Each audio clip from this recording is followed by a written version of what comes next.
Okay, we're recording and transcribing and all that good stuff. So here we are. And this is just this, Richard Rohr. If you're joining us on our archived recordings, welcome. It's great to have you with us. And if you would like to join us live, even though we're toward the end of the book, but we're going to be starting another one after this, you can get all that information's in the comments section. So you can take a look and find the links there. We would love to have you live with us. All right, page 109. This is the fourth of the 12 practices and prompts in the last section of the book. This is attending to the breath. And we've been moving through this pretty quickly. So you can see where he's going with all of this. These are actually nuts and bolts types of activities. And I suppose you could call some of them mental attitudes that will help us to create this seamless practice, contemplative practice, or as Brother Lawrence would say, this seamless practice of presence. So not all of this is just offline type of meditative practices, but as we're going through our day, to start to develop a different kind of attitude that's going to bring us into that contemplative process so that we start to perceive things, everything we're doing, whether it's an actual conversation, whether it's a task, whatever we're doing, we're perceiving it with that kind of unitive vision where we have the task at hand, the surface task, and then we have the task within the task, which is always connection. And we can start to develop that deeper perception that is the contemplative eye. So you can see what he's doing. The first one was beholding and seeing things without naming them, right? Cultivating heart attention was the second one. Actually starting to, and he's gonna be hitting on this tonight as well, kind of dropping the consciousness down into the heart symbolically, so that we are primarily seeing not through rational processes, not through word-based processes, and comparing and contrasting and compartmentalizing and all the things we typically do as we're thinking, but actually having that seat of consciousness move down beneath all of that mental activity and just kind of be. Last week, it took us 2 weeks to get through it, but we were noticing the furies. So now we're talking about those emotional triggers, that subconscious programming and core beliefs that trigger us and set us off to the races at a moment's notice, and noticing those and starting to bring those under control as well. All of this, of course, is developing awareness.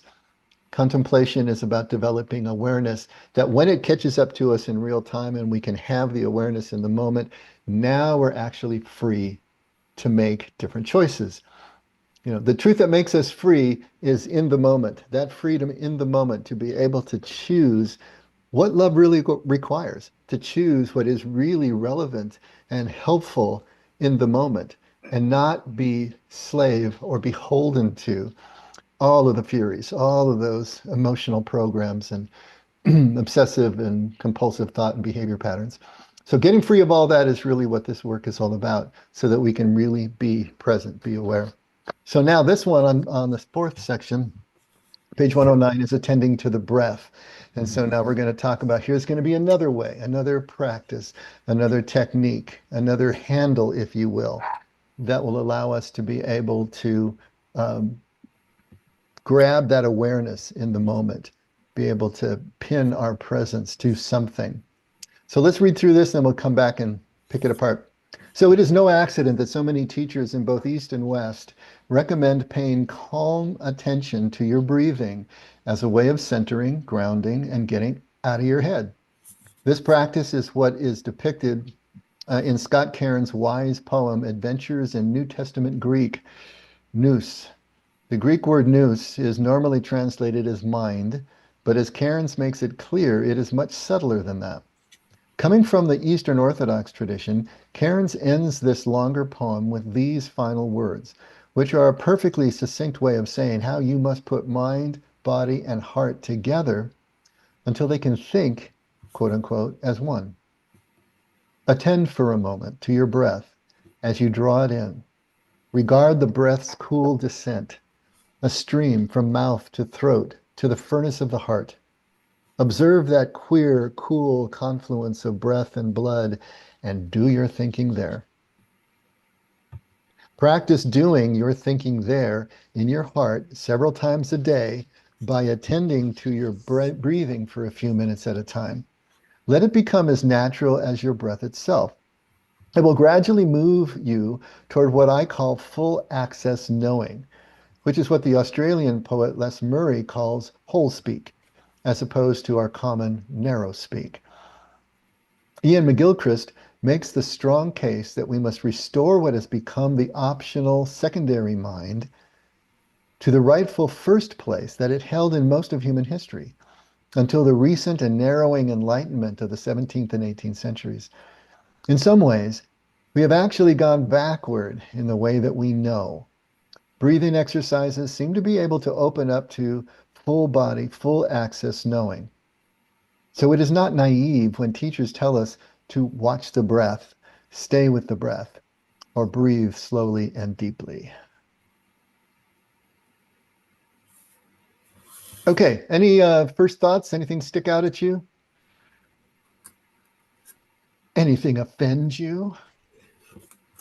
I found this settling the last couple nights in the middle of the night when I wake up and my mind is kind of spinning to just think of the breath again. And then I hear the heartbeat in my pillow and it just kind of helps to just reel it back in.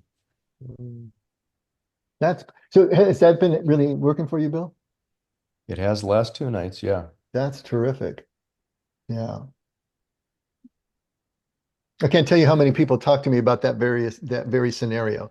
You know, it's late at night, you're sitting in bed, and some thought or something comes up, and then it comes. Here comes the emotional response. Here comes the heart rate, elevating, and then before you know it, you're off to the races, laying there staring at the ceiling in the dark. You know, You And know, it, and they'll say, "Oh, yeah, and I it, try to do centering prayer, but it just doesn't work." So it's great that that's working for you. it is. I didn't have to do it because I used to be able to sleep through the night, right? But getting to our old age now, I can't. Get through the whole night. So then my objective is don't think about anything while you're getting up and then get back and get to the dream, but it doesn't ever work that way. the I've been listening to some of the breathing teaching, and if I got it right, they're talking about how if you're breathing through your mouth at night, it puts you into sympathetic. It it puts you in a different place um that isn't as healthy for us. So keeping your mouth shut. Breathing through your nose instead. Mm-hmm. Mhm. Make a difference.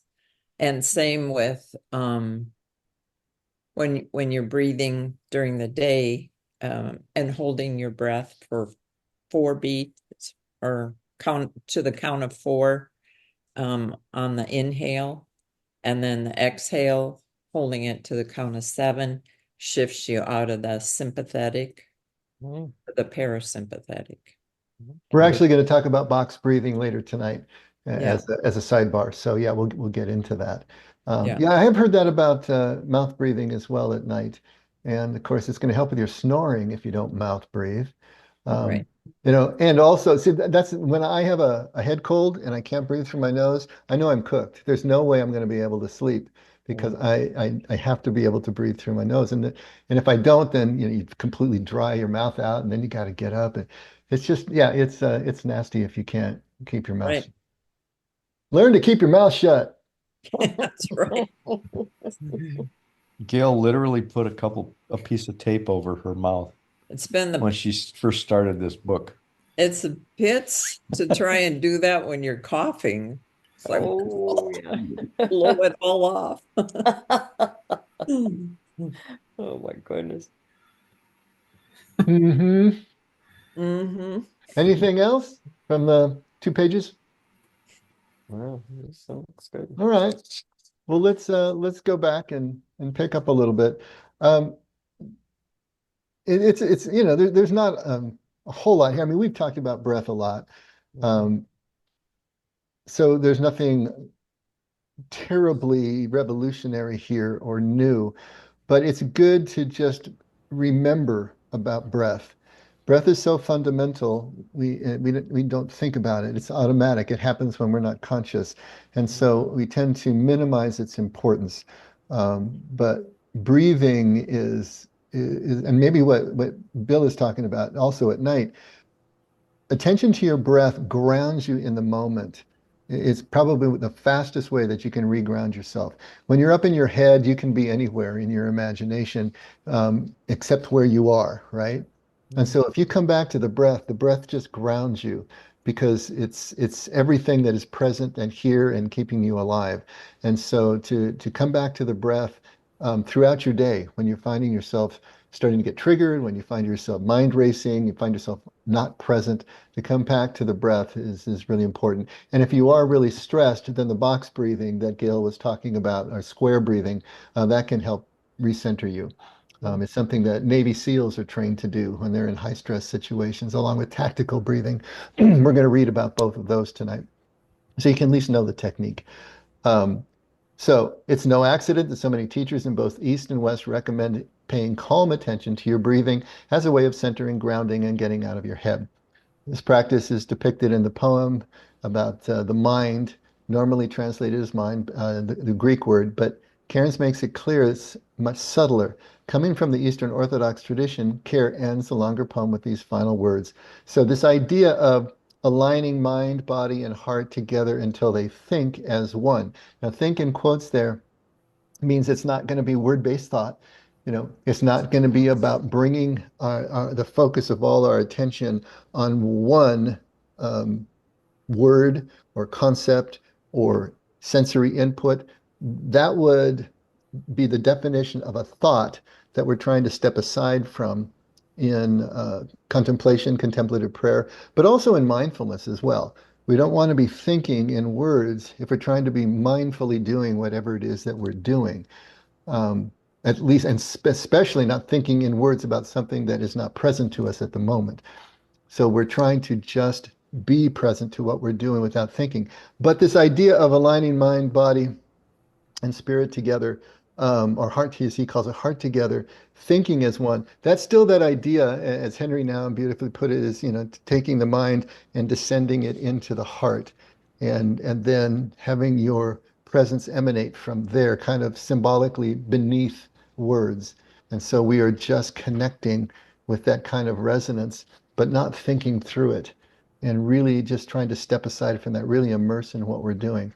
And so this idea here, and those last few lines of the poem are nice. Observe that cool confluence of breath and blood and do your thinking there. So that's that idea there. So hesychastic prayer of the early Christians and the Desert Fathers and Mothers tradition, the desert tradition, is that idea of a prayer of rest.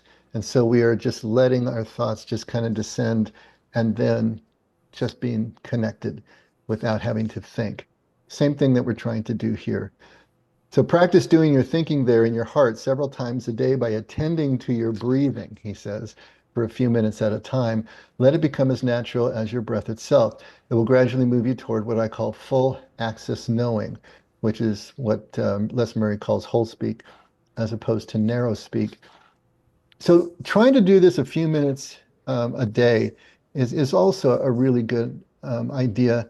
I set up on my phone a song that plays at 9, noon, and 3. So every 3 hours during the day. And those are my calls to prayer.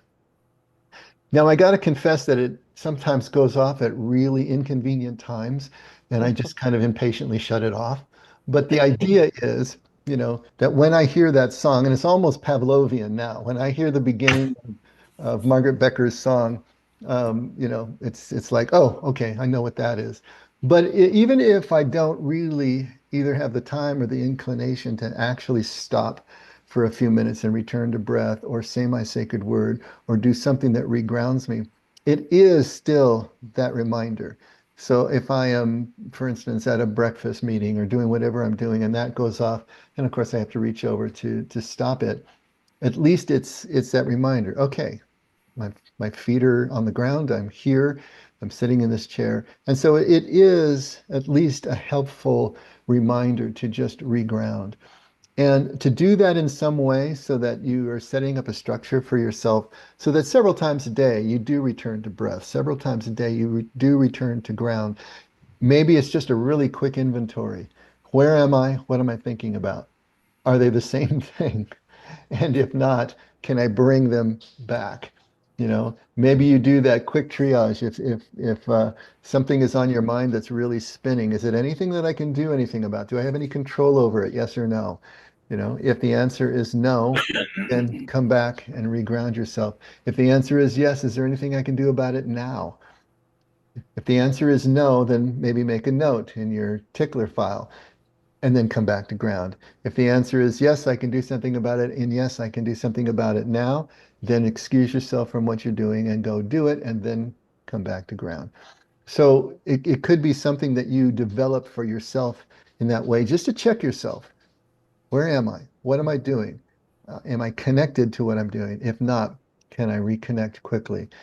And having that happen, at regular intervals during the day, I think is a really good practice. Why do you think the ancients did that? Why do you think Muslims still do that, where they have set times of practice as the Jews did during the day, and everything stops for that moment? Those of you who grew up Catholic, you remember the Angelus bells, don't you? If you're anywhere near the mission in San Juan at noon, you're going to hear the Angelus bells. They're going to go off. And if you're anywhere close, that's all you're going to hear. It's like a train going by. But there was a reason for that. When we had recess at lunchtime, I remember in Catholic school, when those bells went off, everything stopped. You'd be running around playing kickball, doing whatever you're doing in the yard. The bells came off, everybody just stopped, just froze in place and waited until the bells ended. And then everybody went back into their activity again. But it's kind of cool. We were trained to do that as kids, but maybe we can retrain ourselves to do something like that. So when Maggie Becker comes off on your phone, you just stop for a second, and just kind of reground and restart and continue on. But it's really good to be able to do that um, throughout the day because we can get so far off. It's like just a slight turn at the beginning of the journey, you end up way off course by the end of the journey. But if you have checkpoints throughout the day, you can recenter and maybe you won't be quite so far off by the end of the day. It's just good practice for us if we can do that. And so, what I talk about often in terms of contemplative practice is offline and online practices. And how many of you have seen the ebooks that I put together on contemplative practice? Have any of you seen those? Okay, you have, Judy? Yeah, a couple of you have. Okay. I wanted to read a little bit of one of them. But this idea of offline and online. Offline would be those times that we actually carve out quiet time for ourselves, for centering prayer, for meditation, quiet time. If it's 20 or 30 minutes in the morning or wherever we do that, however many times a day we do that, it's actually taking yourself offline and then spending that time and then you come back online again. And so that's great because in that offline dedicated time, you're developing the technique of how you best can recover from being off center and mind wandering and come back to the moment. But the goal is not to get good at it offline and that's it. The idea is you're learning these techniques and getting them down into muscle memory so that they are there for you the rest of the day. In other words, online. So there's both offline and online techniques and practices we can do. When it's online, we think of it more in terms of mindfulness, right? That we are staying centered in what we're doing and that the thought in our head only has to do with the task at hand or whatever it is that we're doing at the time. And so we're trying to stay mindful in the entire day. That's what Brother Lawrence would call practicing the presence of God, is just staying on that course. If we haven't developed a way of doing that, a technique that works for us, whether it's coming back to breath, whether it's saying the sacred word, or anything else that we might employ, it's going to be hard for us to stay mindful. If we haven't developed some sort of structure for us to be able to check and recenter throughout the day, it's going to be harder for us to be able to do that. So in terms of following the breath, I wanted to go through, have we talked about anapanasati? Um, Literally, that's a Pali word, a Sanskrit word that literally means mindful breathing, and it's the basis of Buddhist meditation. And so there's anapanasati, which is mindful breathing, and then there's vipassana, which literally means kind of come and see. But basically, as you are following the breath and you get into a certain state of choiceless awareness, then it's looking deeper inside and connecting with that inner self, that truer self.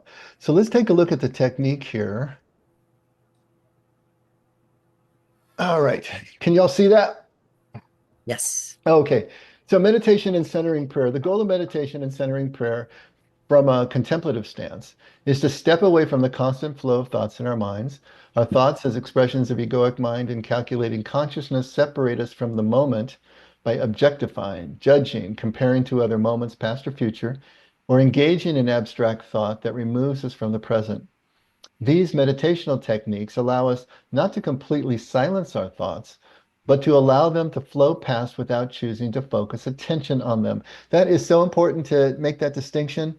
We're not trying to completely silence our mind. We're not trying to force the mind to be silent. We're not trying to wish anything to the cornfield because whatever we give attention to gets stronger. And so what we're trying to do is immerse ourselves in the present and displace all the rest of the thoughts. Just like putting a ship in the water, it displaces its weight. That's what we're trying to do here. And so it's real important to make that distinction.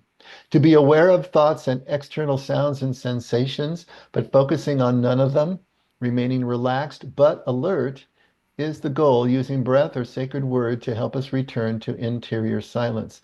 Experiment with both to see which is best for you. So the end of the prayer period should be indicated by a timer that does not have an audible ticking or loud sound when it goes off. The timer is essential. How can we let go of thinking about our thoughts if we're wondering when time is up? A smartphone or digital timer that counts down from a set time and emits a soft tone sets us free from thinking about time when the goal is not to think at all. If you're just starting out, a short time to begin, say 5 to 10 minutes, and then work up to the ideal time of 20 to 30 minutes. And so this is all offline. This is what we'll be doing in our assigned quiet time. So mindful breath meditation basics. The Buddhist technique has been used for millennia, and it's very simple. Breath is so important that it is automatic. None of us has to remember to breathe. It happens on its own. From the moment of birth to the moment of death, we continue to take breath, making it a link between body and spirit and a metaphor for spirit in many cultures. What we do automatically, we want to bring to awareness in meditation. Without actually thinking about it, we become aware of breath. Once aware, we let it flow without trying to control it. Whether it's fast and shallow or slow and deep, we watch it, let it flow. As if sitting on the bank of a river, we watch the flow without creating any ripples or affecting the flow. As a mere watcher of the flow of breath, the mind begins calming and thoughts moved to background noise. With practice, time can seem to come to a standstill in silence, thinking about nothing, yet fully aware, the state of choiceless awareness. So here are the steps. Sit comfortably in a chair with a backrest, with feet flat on the floor or cross-legged if comfortable. Don't cross your legs or assume any pose that would cut off circulation or distract with pain. Keep the back straight against the backrest and head erect and balanced. Don't lean your head against a wall or headrest to avoid falling asleep. Let hands rest comfortably in the lap or on armrests. If you like, you can do a couple of deep cleansing breaths. Breathe in slowly to count of 3, hold for count of 3, exhale to count of 3, and or do a slow body scan from the top of the head to the soles of the feet, relaxing each part of your body as you go. When relaxed, move to step 3. That body scan can be a really good technique. I like to imagine like a laser light, like in the movies when you see that bar of laser light and it can move up or down. So this laser light is moving slowly down from the crown of your head down to the soles of your feet. And wherever that light is shining, you just relax. So you relax your scalp, relax your forehead, relax your eyes. When you hit your shoulders, notice how we tense and how much we're carrying tension in our shoulders. Let them drop. And then down your body until you get to the bottom. And just let that light move very slowly in your mind's eye and relax, relax, relax. And so really getting yourself to that place. when we first sit down, we just don't really realize how tense we are, how much tension that we carry somatically all day long until we finally stop and just really exhale and let it go out. So that body scan image can be really useful along with those deep cleansing breaths. Okay. Um, the third step, focus your attention on cool air entering your nostrils as you inhale. Obviously, this is going to be with mouth closed, and then you're breathing in through your nose, and you're going to feel cool air right around the nostrils as you inhale. Then you focus on the warm air leaving your nostrils as you exhale. So you're going to feel that on the upper lip and around your nose as you exhale. Allow yourself to become absorbed in those sensations. Cool, warm, cool, warm. And so that's where the focus comes. If you're going to return to breath, when you realize that your mind is now wandered off and you're thinking again about the laundry list, come right back to cool, warm, cool, warm. When your mind, I'm anticipating here. When your mind wanders off into thoughts, images, or you have other body sensations, simply notice them and use them as a reminder to go back to the breath awareness. As you exhale, let your body relax and soften into the exhale. Focus continually on the breath. Don't try to control your breath. Let it be what it is. That's really important there too. Don't think that they have to be slow and deep breaths. Just focus on what they are. As you relax, your breathing will naturally slow down and deepen, and that's okay. Just notice that, but don't try to control it. What we're trying to do is just observe it. Be kind of inert in the process and just observe what's going on. Cool, warm, cool, warm. As additional thoughts, images, and feelings arise, simply return again and again to the breath. So any of those of you who know centering prayer and have done centering prayer, where that would be going back to the sacred word. You would say the sacred word silently to yourself and let that displace all the thoughts. This is returning to breath. And the breath is constant, unlike the sacred word, which you're going to introduce at intervals as you need to. But the breath is constant, it's always there, and you can always just come back to it or retreat from it, as needed. So it may be easier for you to do this than centering prayer, since the breath is so constant. It's always there for you. And so it's not going to be intermittent. And it's up to you. You try both and see which one may work for you. But coming back to breath can be really important. And as you can see, as you get better at this, when you move into a meditational sit later on down the road, you're finding you can drop into that place of choiceless awareness, that place where you're not thinking about your thoughts much quicker. Hold it there longer before you realize your mind has wandered off and have to come back again. As you get better at that, then you can imagine during your day, you can do exactly the same thing. Suddenly you realize that, or your Maggie Becker alarm goes off, and you realize your thoughts are nowhere near what it is you're doing, and you weren't even aware of it. You can come right back to breath and use that to ground yourself, kind of like Bill does in the middle of the night these last few nights. Bring yourself back down, ground yourself, and then begin again. And so the breath can be very useful because it's obviously always going to be there for you until it's not, right? It does not matter how many times you have to repeat returning to breath. Don't freak out. Don't beat yourself up. Don't become frustrated. Welcome it as another opportunity to practice recovery from mind wandering, to gradually make full presence your new normal. And that's also really important. If you have to keep coming back and coming back, especially at the beginning, that's going to be completely natural. And during your day, you're going to find out you have to keep coming back and coming back and coming back. When I was still working for the hospital and counseling nurses especially, and they were talking about their shifts and the craziness of their shifts, how fast-paced it was, how you had to keep thinking, how you're moving from patient to patient and chart to chart, and then having, especially if you're in the ED in the emergency department, how traumas would come through and you're going to be affected, and yet you have to stay focused on what you're doing. We were talking a lot about them maintaining a focus on their breath. And then being able to do the box breathing as well, if they had a really bad traumatic case, then to be able to drop offline for just a few minutes, do the box breathing, de-stress, come back to a place where they can jump back in again. But they especially under that kind of stressful day and life and death decisions, of course, needed to be able to stay real focused and be able to compartmentalize as they move from case to case. But think about your day, you know, you got the stresses you have.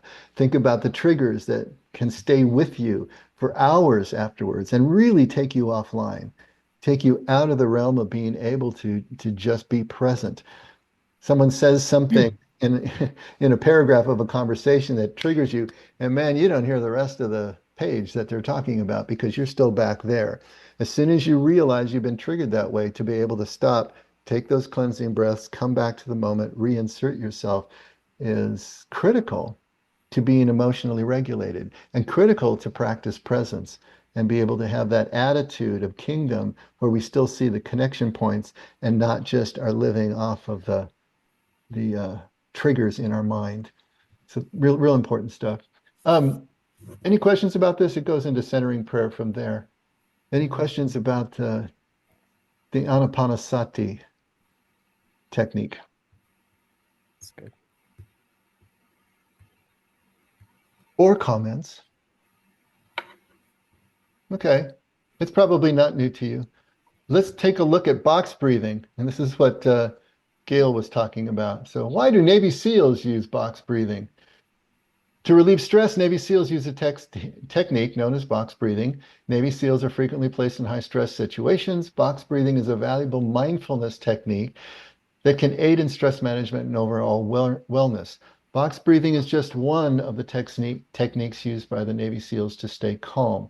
The name comes from the fact that you divide your breathing into 4 steps, as if you were breathing along the 4 edges of a box. So step 1 would be to inhale slowly through your nose while mentally counting to 4. Concentrate on filling your lungs and abdomen with air and let your body feel how air is filling your lungs. Now, that second one is a little misleading. You don't fill your abdomen with air.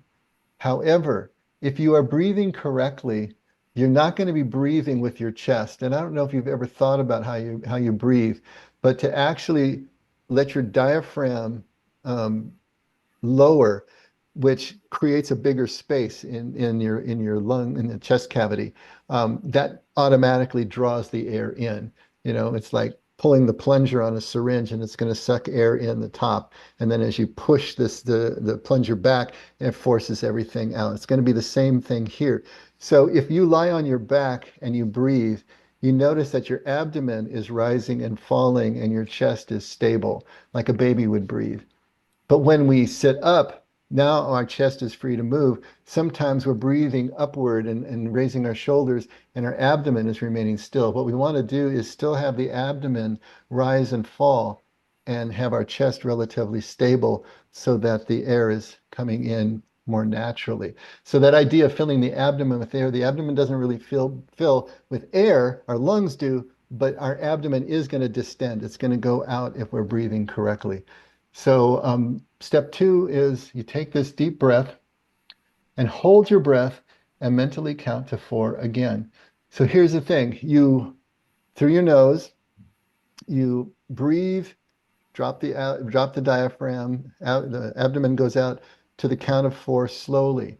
Then you're going to hold that breath to the count of 4. And then step 3 is you're going to exhale slowly through your mouth while counting to 4. Concentrate on getting all the air out of your lungs at once, and then you're going to hold that and mentally count to 4. So do you see how it's box breathing? Slow inhale to 4, hold to the count of 4, exhale to the count of 4, hold to the count of 4, and then repeat the cycle. And when you're holding your breath, don't hold your breath, by closing off the glottis, the glottal stop, and like feeling pressure underneath it. Just stay relaxed. Just keep your diaphragm in place so that you're holding that space. So when you inhale, it's still relaxed, and then exhale, relaxed, hold that position, and then inhale again, if that makes sense. Return to step 1 and repeat the process until you can feel yourself becoming calmer and more relaxed. Box breathing is something that Navy SEALs do for about 5 minutes. The U.S. Navy SEALs have recently adopted a technique known as tactical breathing to assist soldiers in dealing with high-stress situations during combat and battles. So how does it relieve stress? Although slow breathing techniques are effective in the long term for stress reduction and heart rate reduction, methods such as box breathing work wonders in high stress situations by calming your autonomic nervous system. Many autonomous bodily functions, such as blood pressure, body temperature, and heart rate, are regulated by the system, made up of two parts, namely the sympathetic system, which stimulates bodily activity, fight or flight, and the parasympathetic system, which relaxes your body, rest and digest. When you hold your breath, CO2 levels in your blood increase, which increases the cardio-inhibitory response, lowering your heart rate. This activates the parasympathetic nervous system, resulting in a calming and relaxing effect, or to put it another way, breathe slowly and relieve stress. Okay, so it's a slow breathing, but also the holding the breath that makes that CO2 level do its thing. So there's physiological reasons why this works, but it's also working in terms of our mind and our mind's eye, to be able to divorce ourselves from the situation that has triggered the response and be able to get back into that centered position. So we're not just doing it physiologically, we're also doing it contemplatively at the same time. So we would have that two different ways of looking at it. Box breathing, for benefits, box breathing is an effective method for overcoming stress and improving your body's future response to stress and anxiety. For health benefits, improves mental well-being.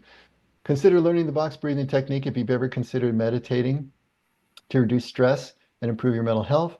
Breathing is inextricably linked to cognitive activities such as thinking and reasoning. According to some studies, taking slow, mindful breaths help reduce stress and feelings of depression.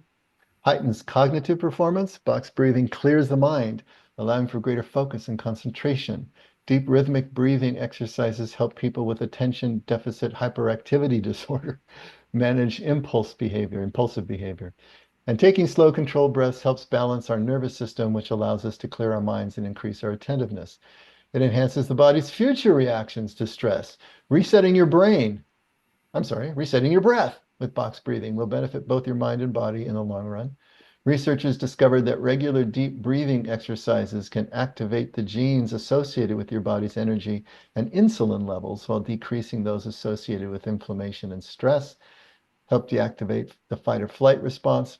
The sympathetic and parasympathetic nervous systems are two subsystems of the autonomic nervous system. When the sympathetic nervous system is activated, the body goes into fight, flight, or freeze mode by preparing itself to fight for survival by releasing cortisol, a stress hormone, dilation of the pupils, and muting pain perception. A panic attack occurs when the body enters this mode without being triggered. Deep breathing causes the body to enter the parasympathetic or rest and digest mode, which helps calm it down in stressful situations. So here's their suggestion. If you're going to practice this in an offline way, so this isn't in the heat of the battle of your day that you're just going to try to calm yourself down. Set a timer for 5 minutes. It's going to be the same thing we're talking about with meditation. Sit with a straight spine on the floor with a chair with your feet flat. Close your eyes. Inhale for the count of 4. Hold your breath. Exhale, hold, and repeat until the alarm sounds. So you can do this as well as the Vipassana, or I should say the Anapanasati style of just noticing the breath. It just depends on how you want to use this. And then there's tactical breathing. When under duress, Navy SEALs use 2 breathing techniques to induce more relaxed state in the body, and anyone can use them to control stress. They use tactical breathing in addition to box breathing. Tactical breathing is a technique when you feel the trigger of the fight or flight. To do this, place your right hand on your stomach and exhale heavily. You're going to feel as you exhale the abdomen going in, the diaphragm coming up, the abdomen going in. Then slowly draw your breath upward from your abdomen to your upper chest by inhaling through your nostrils. Exhale slowly, beginning chest, working your way down to the air in your abdomen. Consider your navel to be in contact with your spine while you're breathing. And once you're comfortable with a full deep breath, do it again. But this time exhale twice as long as you inhale. Breathe to the count of 4, pause briefly, exhale to the count of 8, repeat at least 3 times. So this is another technique that you can use as well. And then they give you this little bit at the end. Box breathing and tactical breathing are based on the pranayama and Ayurvedic form of breath work that originated in India and is practiced in yoga. It has extremely ancient roots with various techniques for calming, bringing in energy, refining focus, and relaxing the nervous system. However, it was recently popularized and brought mainstream by the military. So here's a couple other techniques that you can use in addition to the Anapanasati, all dealing with breath. Just techniques for bringing us online with the breath. And you can see how breath is so intimately connected with the systems in our body as well. Dave, will you send those to us too? Absolutely. Yeah, I'll send you both. You took the Both words those out of links. my mouth, Judy. I was going to ask him the same thing. Great minds thinking alike. Yeah. This is really good Well, stuff. she's probably great, but I'm not. Thanks, Dave. And if any of you are familiar with the welcoming practice, which is another way of dealing with triggers and emotional triggers, especially, that would be another technique. And in that second ebook that I'll send you, welcoming practice has a section there as well. So you can read about the welcoming practice and how that would be an interior process. You could probably do that while you're box breathing, if you wanted to, but the two can work together to really be able, if you're really triggered and you're feeling yourself moving into even a panic attack situation, hopefully you can keep yourself from, talk yourself back in off the ledge by using these type of techniques. Real important for establishing emotional regulation. So any thoughts or comments about that? That's what I'm used to, Dave. I've heard so many people say if you yourself are in like a panic situation, or as we help others through like rough times, we're always telling each other, just breathe, take a breath, just breathe. And I've always been taught, breathe in slowly through your mouth, through your nose, and then out through your mouth. Kind of smell the flowers, blow out the candles, kind of a thing. But there's, like Gail was talking about, the other kind of breathing, just the noticing of the breathing through the nose. But I've always learned breathing in, like when you're walking and stuff, breathe in through your nose, out through your mouth, and it kind of helps you with pace yourself if you're exercising or something too. So it's all good. But the meditation is much more focused, and that's different. I always remember a line from Chuang Tzu who says that the men of old breathed from their heels. Just think that's such a wonderful image. They breathed from their heels, just that sense of just, it's a whole body experience, of the breath and coming in. Someone else that I was talking to said, really focus on your exhale. Most of us don't exhale fully. So that means that we don't have the opportunity to really breathe in a full breath. He said the inhale will take care of itself if you focus on the exhale. So if we focus on a complete exhale, then the inhale will take care of itself. So that focus on really breathing everything out so that you can get a full new breath of air is also something that you can start to cultivate, So yeah, just think about breath more or not think about it, but be aware of it. And as you have maybe some of these prayer breaks during the day, just breaks where you're trying to recenter, also notice your breath. What does your breath become? For most of us, our breath is so shallow, we're really not breathing from our heels, right? I know I'm certainly guilty of that. And so stopping to really take those breaths and fully oxygenate and have all of these processes start to work for us can be really important as well, especially as we're just trying to stay present, aware, regulated, so on and so forth. Oh, it reminds me, I was working with a sponsee this week that was recently diagnosed with having bona fide ADD. And she is she was just just so overwhelmed with everything that she was coping with in terms of life events that have hit her. And she said, I just cannot focus. I cannot focus. I am just all over the map, and talked about like the monkey mind going all around. But I think this the box breathing technique may really help her. Mhm. So Yeah. And how many times a day you do it? Like 3, you said? Or as You many times? can. That was kind of, you'd be amazed how fast 3 hours goes by. Now having this, it's just like I feel like I'm just turning it off before it's starting up again. Just through the course of the day, 3 hours just goes by so fast. Now the 3 hours a day breaks the day into even portions. It's kind of like the watches of the ancient world in their timekeeping. And so 3 hours a day, if you set it for 9, noon, and 3 o'clock, that would be a pretty good spread to get you through the day and just have those spets. But I think, if we just start to become more aware, we don't necessarily need to set alarms for ourselves. But if you become more aware, just to practice stopping for a second and just taking that inventory, that quick inventory. What am I doing and what am I thinking about? Are they connected or are they apart? Has my mind wandered? Am I worrying about something?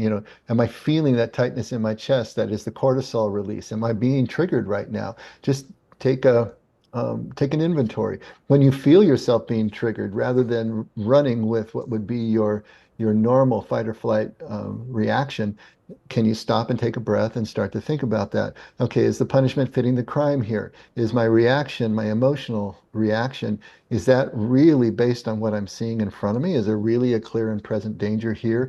Or is it just reminding me of old material that is creating the emotional response? And then take that breath, stop, and then re-regulate.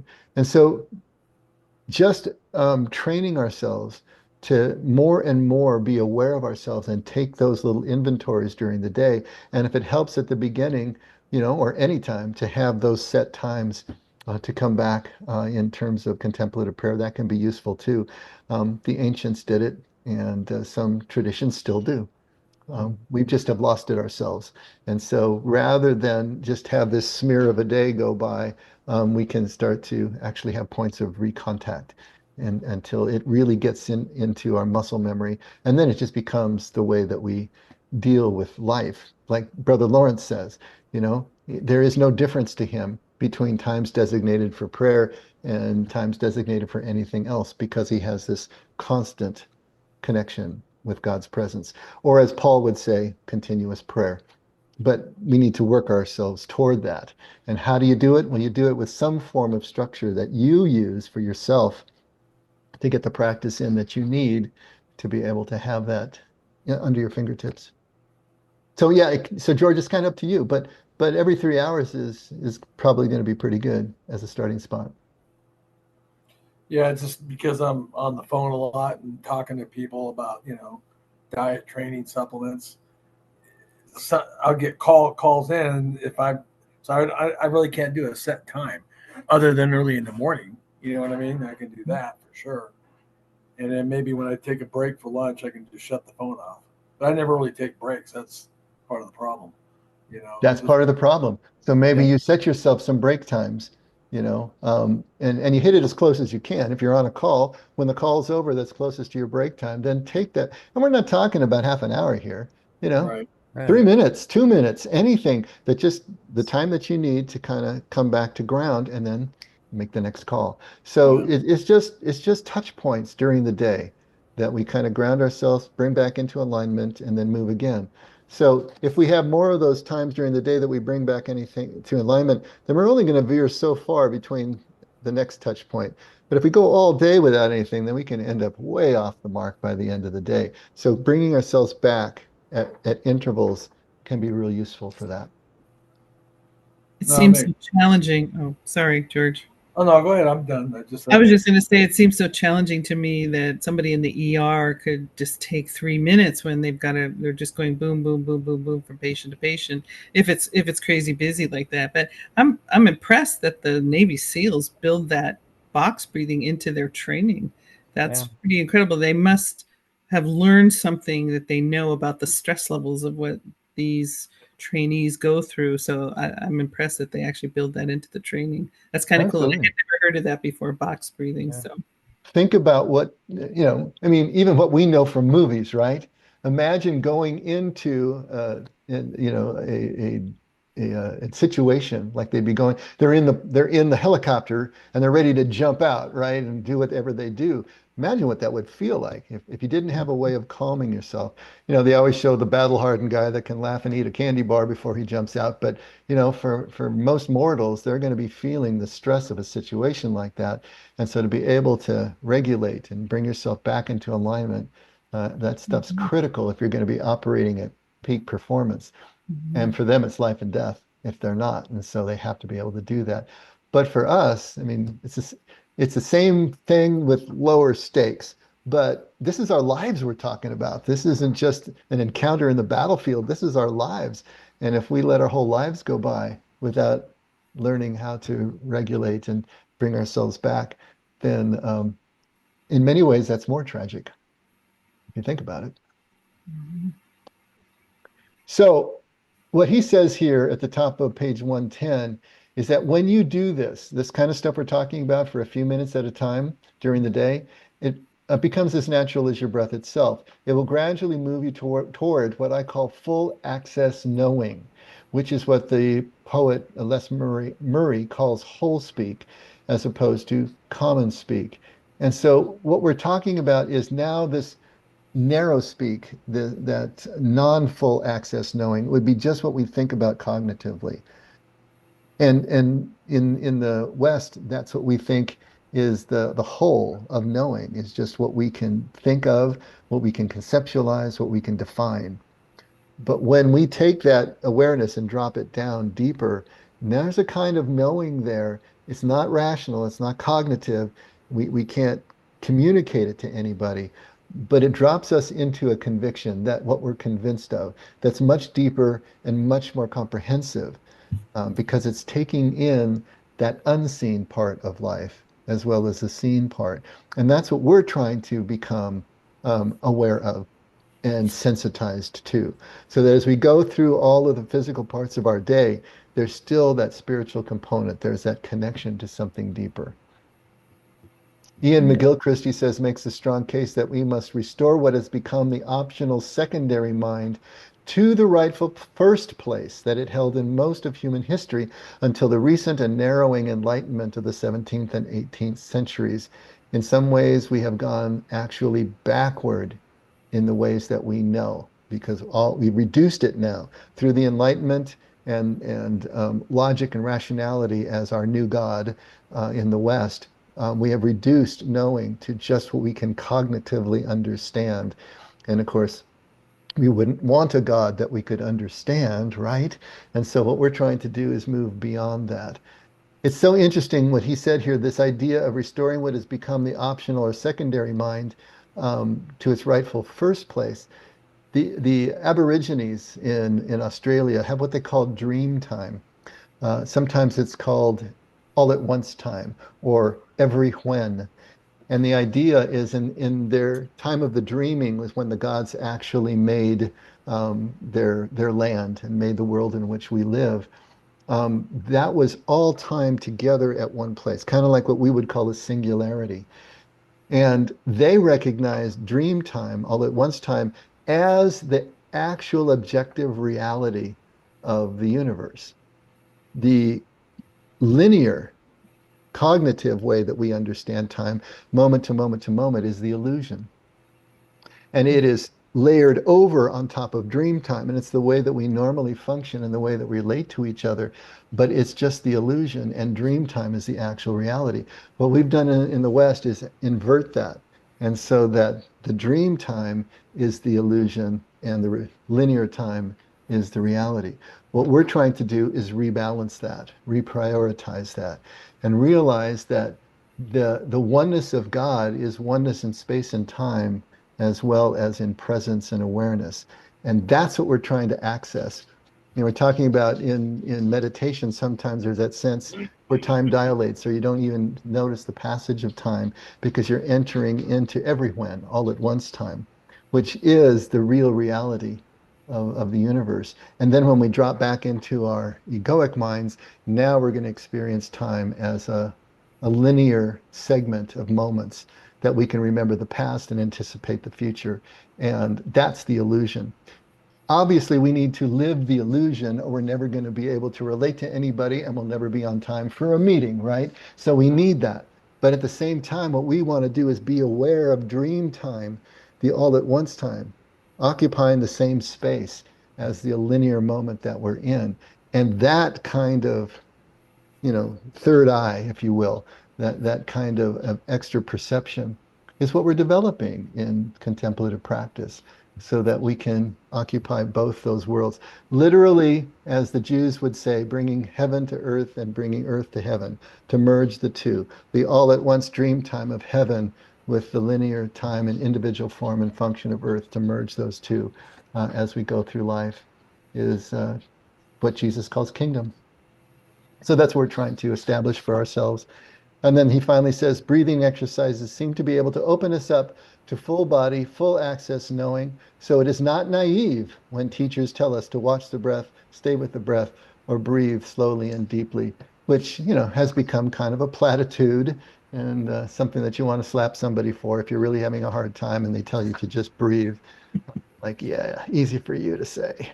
But if we can do it, and if we can practice it so that it's actually there for us when we need it, and that's the key thing to remember. It's like that evacuation plan on the hallway on a wall in the hallway of the hotel.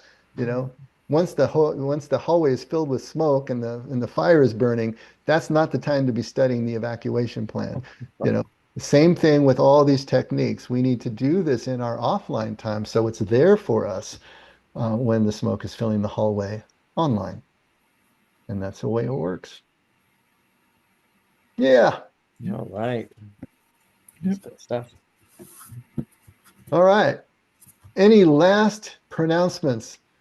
Have you ever jumped out of an airplane, Dave? Why, yes, I have. Really? My uncle was a pilot in the Korean and Vietnam War. My dad was a paratrooper. And he always told me, so I can never understand why anybody would want to jump out of a perfectly running good airplane. He used to tell it to my dad because my dad was a paratrooper. In fact, my dad broke his leg, hit a tree, and when he was in Fort Benning, Georgia, right? And then, but he was in the Korean War, and they both were. But it's like I was gonna do it, but man, I just couldn't. I chickened out. Sorry, Dave. It's okay, man. It's not too late. You can still do it if you want to. No, I don't want I to. highly recommend it, but not when you're married. You freak your wife out. I got married, and that was the end of my skydiving career. So That's got to be a rush, though, huh? it's amazing. Yes. Talk about breathing. You'll be aware of your breath then. Yeah, for Especially sure. those first few seconds out of the plane. You won't be able to catch your breath. You'll be. And if you didn't believe in God then, you'll believe in God when you're coming down. You can refer George to your sermon that you talk about that, Dave, because you have. Yeah. Yeah, or you can read the chapter in the book, Free Fall. Free fall? Yeah, in the second book. Yeah, all about the not only the jump itself, but the metaphor that it taught me about life, and it's always stuck with me. But yeah, you're falling through a sea of air. You got to breathe some of it, like a fire hose. All right, this was a good one. Thanks, everybody. Thank you, Dave. Thanks, Dave. We will carry on. Boy, we're getting close to the end of the book. We need another book. If any of you have ideas about what you would like to do, let me know. I've been thinking about it as well. But I get distracted, and then all of a sudden I realize, geez, this is the fourth of 12. We're quickly approaching the end of this book, so we're going to need to get on with the next one so we can order it in time. So I'll be working on that as well. But any suggestions are welcome. Okay. Okay, Scotty. Lord, thank you for this time together. And thank you for these concepts, these ideas, these techniques. My dog, who always comes over and starts lapping water when I'm praying for us. So I apologize for that noise in the background, Lord. We just thank you. You're so gracious and offer us multiple opportunities to check our breath, check our breathing, and just take into consideration where we're at, what we're doing. And there's so much to learn and have these experiences, whether it's jumping out of a plane or reading a book or studying a technique for meditation or centering our prayers. There's so much going on. You've created a very interesting place, this existence of ours, that you loaned to us before you say, come over here, I've got something to show you, and we're off on another grand adventure. So we just thank you for everything that you do for us. We thank you, Lord Jesus, for everything you made possible for us. We pray it all, and we give our thanks to you, Lord Jesus, in your holy name, in which we pray. Amen. Amen. Amen.